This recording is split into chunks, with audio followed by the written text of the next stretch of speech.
yeah, I'm digital marketing lead at Comic Relief. So you might know us from Red Nose Day campaigns or Sport Relief campaigns. We've been around since 1985, raising money for important causes. But for those of you who don't know us or need a bit of a refresher, our mission is all in the name. It combines comic and relief. We use the power of humor to bring the nation together and support people who need it most.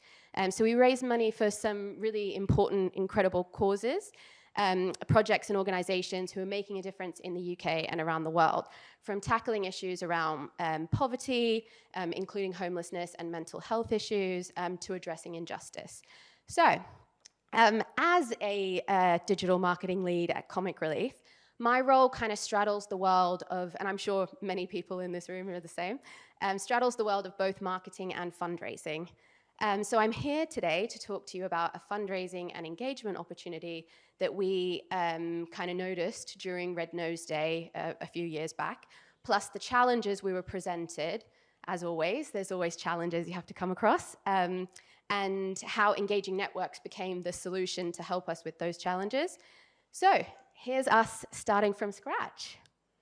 Oh, I just did it again. I'm so sorry. That's actually bad design.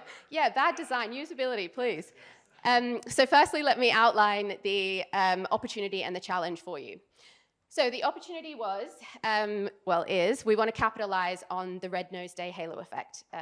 So for those of you who do know us, once a year, we have this really amazing TV moment. We call it Night of TV. So if you hear me saying Night of TV, that's what we're talking about, the TV show. So once a year, we have millions of people tune in from around the country to watch our TV show. And essentially, the buzz around this TV moment has a really big tail end. The momentum and the energy kind of continues. It's always in March for Red Nose Day in particular. So it continues into March and on into April as well. And we've never really tried to capitalize on this moment from a donations point of view. It's always been engagement-led or continuing the momentum from a celebrity angle.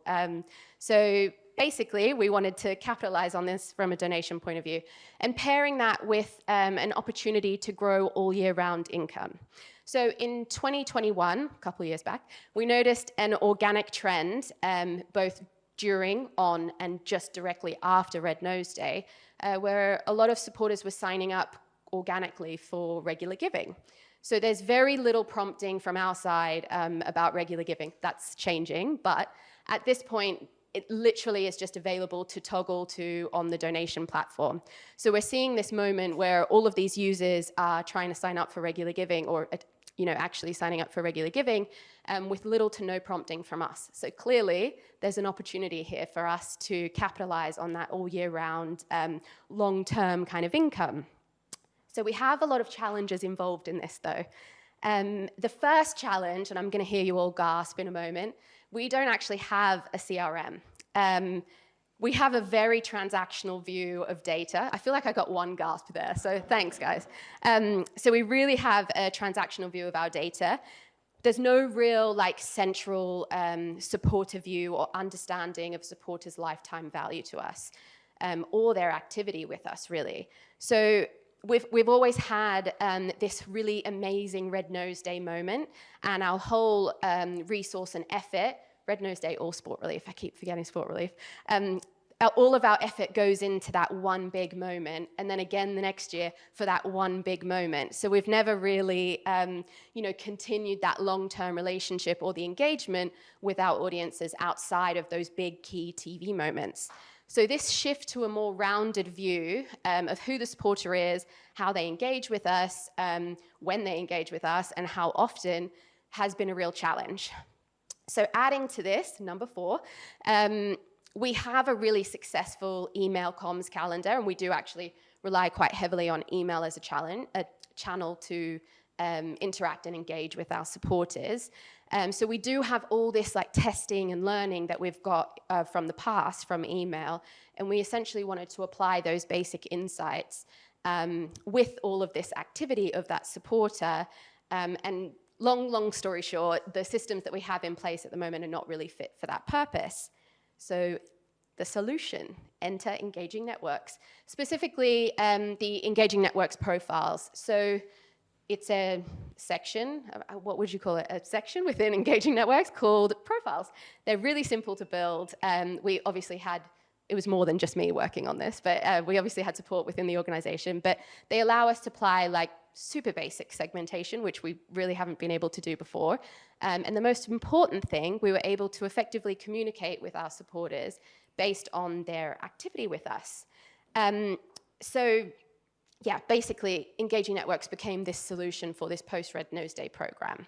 So the plan for us of this opportunity was, together with Forward Action, our digital mobilization agency, who I think they're actually speaking in a couple of sessions today. Yeah, Beth.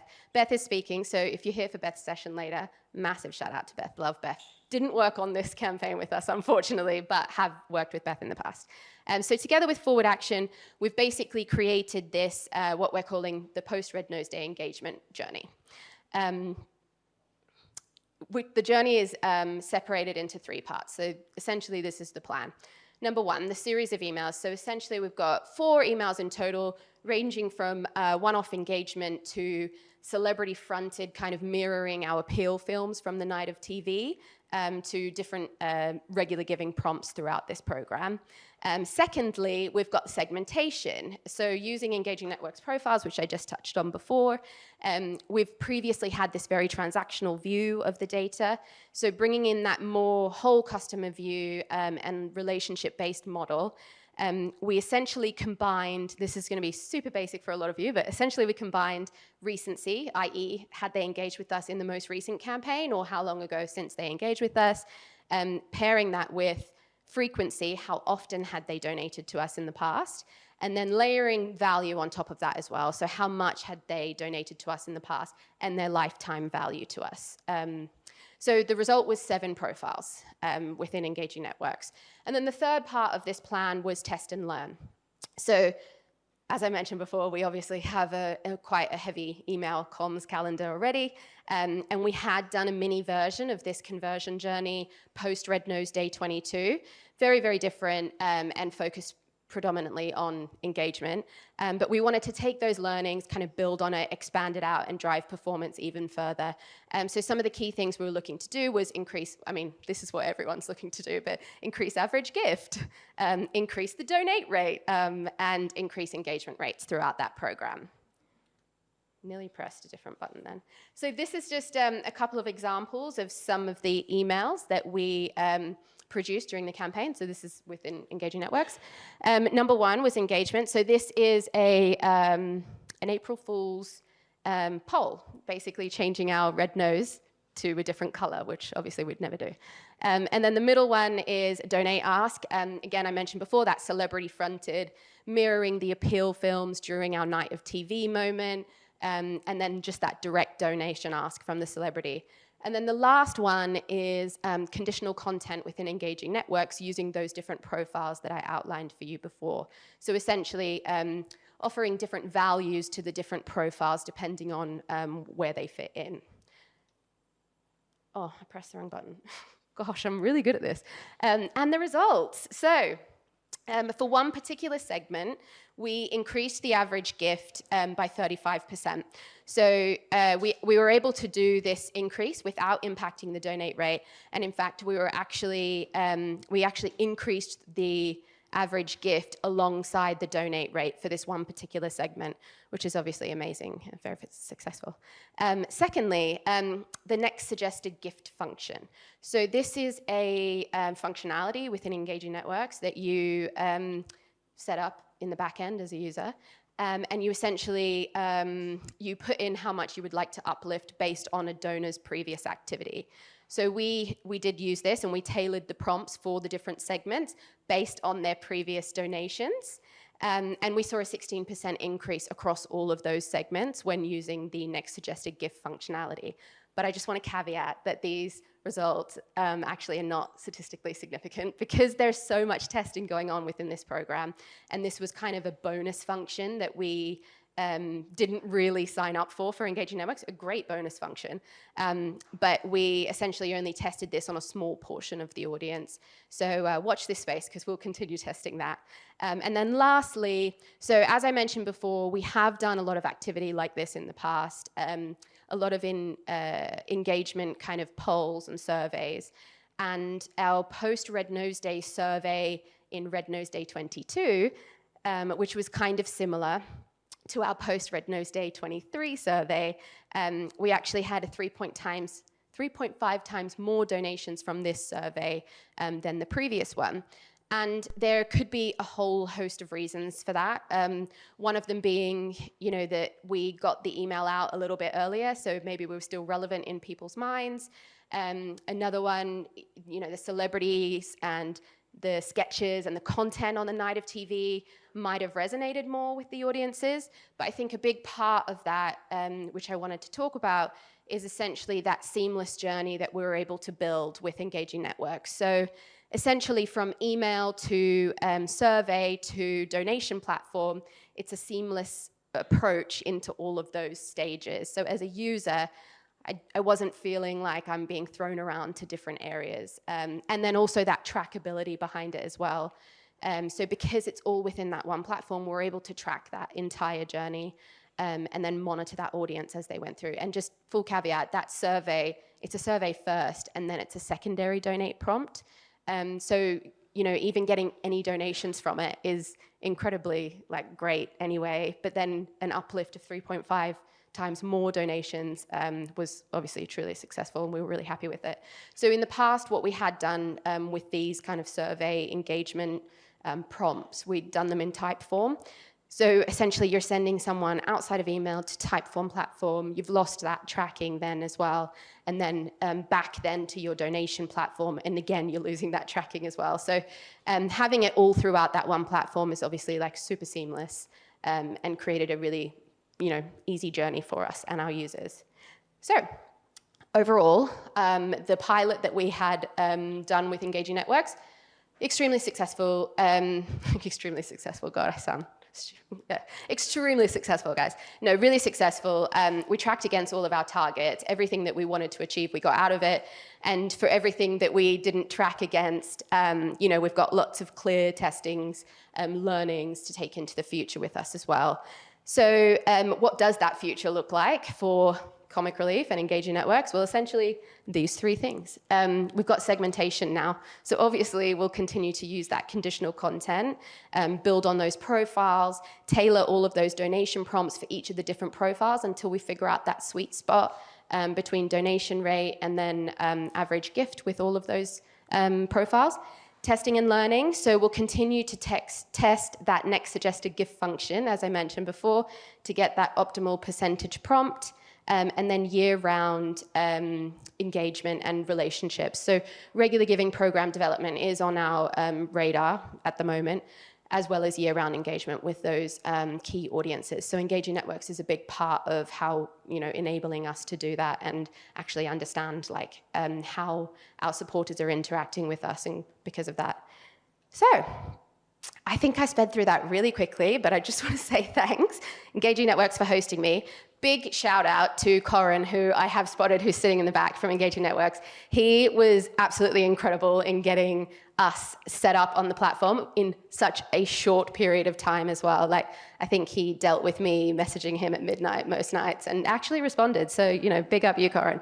And also Forward Action for their wonderful work with all of our engagement programs. I don't know if Beth is here yet, but I'll speak to her later. And then also I just want to say a big shout out to my amazing team at Comic Relief, Kat and Fizz, who are also sitting in the audience as well. So thanks for having me, and I know I have sped through that really quickly. So if I need to touch on anything else, then yeah, questions, yeah? Okay.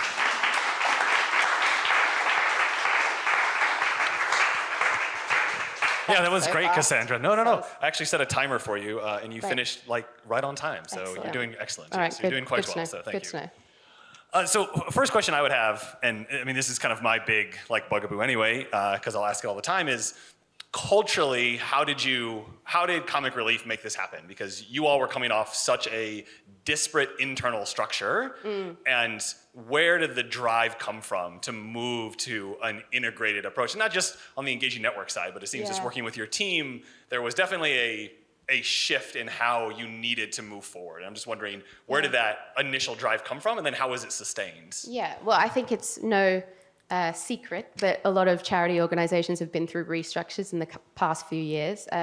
So we did have a big restructure, and I think the way that our teams were then kind of formulated, was there to support that movement between the different teams and the collaboration between the different teams. I think one thing I would say is this sounds really stupid, but the data kind of speaks for itself. So when you uncover a trend within regular giving where people are literally signing up, like wanting something from you, then the organization kind of has to listen. So you're like, hey, we've had 400 or 500 people sign up off their own back to give a, however much monthly donation to us. Like, why aren't we focusing on this as like a key point in the organization? And again, as well, obviously I think Jess touched on this before. Jess, right? Jess, yeah. Jess touched on this before that, income is down for a lot of organizations. And so us relying on that big one moment, which we do well, don't get me wrong, that big, galvanizing moment of the year is great, but we do have to look at the all year round engagement. We do have to bring supporters on that journey with us as Comic Relief. Why would you support us outside of those key moments? And I think that's what we're trying to find at the moment. Right. Yeah. Kind of thinking about that, I think a lot of organizations find themselves in similar positions where they have something like what Jessica was talking about earlier. You have an Earth Day, you have a giving day at a university, we have Red Nose Day, right? And it's, what do you think in 2024 you'll be doing based on what you learned here, more specifically than just the three things you outlined? What is a definite thing you are going to do that you haven't done that you want to try out? Specifically with Engaging Networks? It doesn't matter. As I mentioned before, we've got, Kat in my team, that's why I keep pointing that way. So Kat in the team is looking at regular giving. And I think I know most organizations regular giving, yeah, sure, we've been doing that for forever. We haven't been doing that for forever. So I think regular giving is a huge focus for us at the moment, mainly because we are trying to find a way to move organically into other key moments of the year. So not just being a Red Nose Day or a Sport Relief moment. So I think regular giving and that year-round kind of engagement, I think you'll probably see a lot more of, I might speak too soon, but let's see. You might see us inserting ourselves more in conversations where we should already be talking, and kind of getting that push as to what we support and why we're here and why you should support us too. So I think that's probably what you'll see from Comic Relief in the next year. So breaking news, that was breaking news just now. Breaking news, everyone, breaking news. Don't tell anyone else, secret. What kind of year-round content do you send or do you plan to send to your supporters throughout the year to keep them engaged? Yeah, as I mentioned before, obviously it can't always be donation asks, and we've been very good at the non-donation asks outside of Red Nose Day. So those surveys and polls and things like that. So we tend to do those a lot outside of key donation moments. And then you have that secondary prompt to donate. So you kind of, before I think Eugene touched on the storytelling behind why you do and what you do it for. Essentially using those polls and surveys as another opportunity to engage people without being meet such and such who your donations have helped, which is obviously great, but you tend to get that repetitive kind of nature and storytelling. So it's another way for us to tell our story and how we're involved in different areas of work as an organization. But then, a secondary prompt of donate. So not everyone will take it up, but they'll also feel like they're engaged with us at the same time.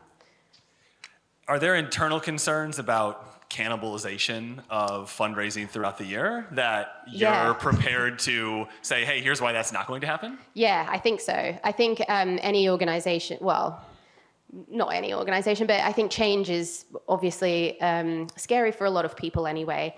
So that has been a big thing within the organization. Also because Red Nose Day is one of those things that attracts so many different audiences. So a really good way to say, well, we're not going to just focus on this one campaign. We're going to go do this other campaign or this other campaign. You can say, well, we're targeting different audiences, but essentially we don't end up targeting different audiences because that's what people are attracted to comic relief, and then they come on that journey with us. But one thing I would say to those people, whoever asked that question, we did do a winter appeal for the first time last year. So we kind of like forced ourselves into a non-1-year campaign space. And we did have a lot of pushback within the organization. It's so close to Red Nose Day. We're cannibalizing that audience that we're just going to go out to in 2 months' time. Like, how are we going to be managing that? And actually, I think a lot of us just went for it without, we were like, well, we just have to see. Like, we've got to do something. You have to start somewhere. And then when you look back at it now, with Red Nose Day and Winter Appeal having gone, yes, both of them were quite successful, but we didn't cannibalize on either audience. If anything, we attracted a new audience to us during winter who then went, oh yeah, okay, Red Nose Day, sure, why not? So we did it well without realizing that we were doing it well. We were just kind of like, yeah, let's go for the leap, and then it's worked out well, so. Yeah, I think a lot of organizations end up tripping over themselves in situations like that, where they're really, again, kind of going back to what Eugene said and some of the other conversations, really thinking about what that donor or supporter is looking for. Yeah. They're looking for year-round impact. They're looking for year-round opportunities to get involved. And that doesn't make them any less likely to give during the big thing just because they give, a £5 donation at year end. Yeah. That's not going to prevent them from also giving their $200 gift during your actual thing. Yeah. It actually might motivate them more because they're part of the process for longer. Yeah, totally. And I think when you focus on different, so obviously Comic Relief funds so many different areas of work, which is great, but can also not be great because then you don't have that one key message to kind of communicate across to people and get them to support you. So, during winter, that whole campaign became about the cost of living crisis, which obviously was super topical and a great moment. But then Red Nose Day, we stepped away from that as a campaign moment, and we moved across into our other work where you can bring the comic element of relief into it a bit more, whereas you couldn't really do that with the cost of living crisis. Yeah. Moderating your message for your audience. Yeah, totally. Yeah. Especially when you have such like a established brand. Yeah. And knowing that it's okay to be a little different for different segments at different times. Yeah, absolutely. And I think like the Winter Appeal especially was probably one of the first times where we haven't been like our usual like happy-go-lucky, oh my God, we're Red Nose Day, Comic Relief self. So it was a really big shift for the organization, but we've done it and we pulled it off. So we're going to do it again. We're going to do it again. Yes, More we are. breaking news. Yeah. More, oh my God, what am I doing? I don't even think people in the organization know this yet. You heard it here first. This is being recorded, so we're live here. Great. How do you get by? It says, how do you get by without a CRM? I'll ask a different question. Yeah. What is your single source of truth internally for data? I think that's the better question then. How do you get by without a CRM? Yeah, really good questions. Because, so basically we rely very, very heavily on our data team for insight. And then obviously that causes a lot of problems because you've got to brief this like big insight pulling moment for you to get that insight at the end of a campaign moment. So there's not really that, in previous organizations that I've been in, there's not that organic kind of like stumbling across something. Because we have to like be quite specific about, can you pull this data for us and figure some stuff out there and then come to us. So we don't really, as like fundraisers and marketers, we don't have access to that data ourselves. It's all through the data team.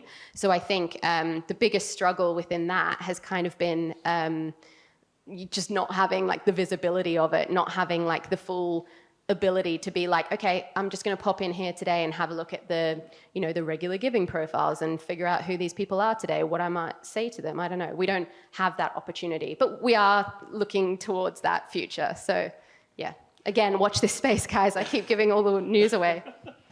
And I think that's something that I mentioned yesterday, and this isn't me subtweeting Comic Relief at all, but one thing you can think about in a situation like that is you can have both a single source of truth, right, which is that data team, but then you can have multiple versions or multiple views of the truth, right? And that's, our marketing and fundraising team needs this specific information in a specific way, so that way they can be actionable on the work that they need to do, right? And so I think having those conversations internally can be a little tough because I think what I've seen is kind of a collapse of data back to like a data team. Yeah. Because people want to build data lakes and data houses and data pools and, you know, data vacation homes. And it's just kind of this situation where, you know, all this data has been pulled, but it's like, well, right, now the people who are actually doing things, they still need that data, Yeah. but they just need a different version of that data that Yeah. is still like truthful, but it is in a way that you're able to action on it. Yeah, totally. And like we have a lot of Tableau dashboards for us to access and look at this stuff. But again, like it's just having the visibility of it and being able to access it like at that key moment. Yeah.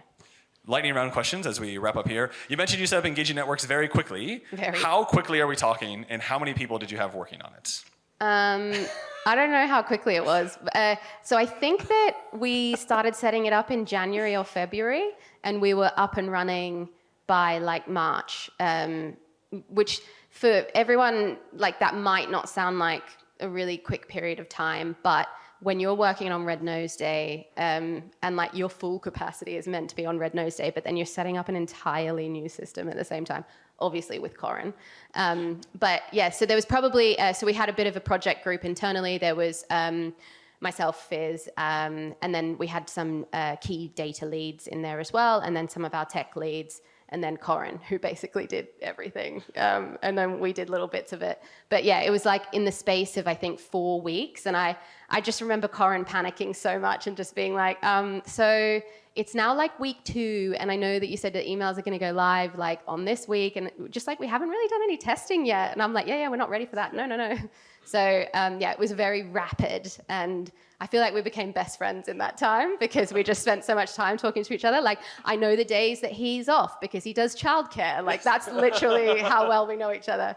So yeah, it was a really, really rapid period of time. But there was like a project group working on it internally. But again, you know, with all of these things, because it was a new system in the middle of a massive campaign, there was a lot of internal like, do we really need this? And so then there was a lot of pressure to actually prove that this was like, yes, we do need it. And this is going to be incredible. And this is great. So I am very relieved that the pilot was successful because, yeah, it would have been a bit shitty if it wasn't. So.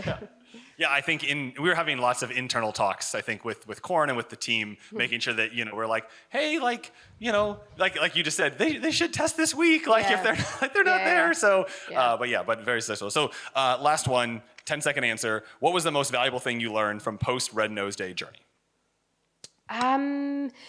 Well, I think that what I've been able to I guess, prove internally is that it's okay to ask for donations and continue to after Red Nose Day. Whereas I think before there was probably a bit of a, oh, no, the moment's gone now. Like, you know, we're good. Whereas as a team, we were able to show like, you know, this program, like we had a lot of pushback from content because it was very donation led. But you know, I guess the proof is in the pudding. That wasn't 10 seconds, but I'm sorry. Thank you so much, Cassandra.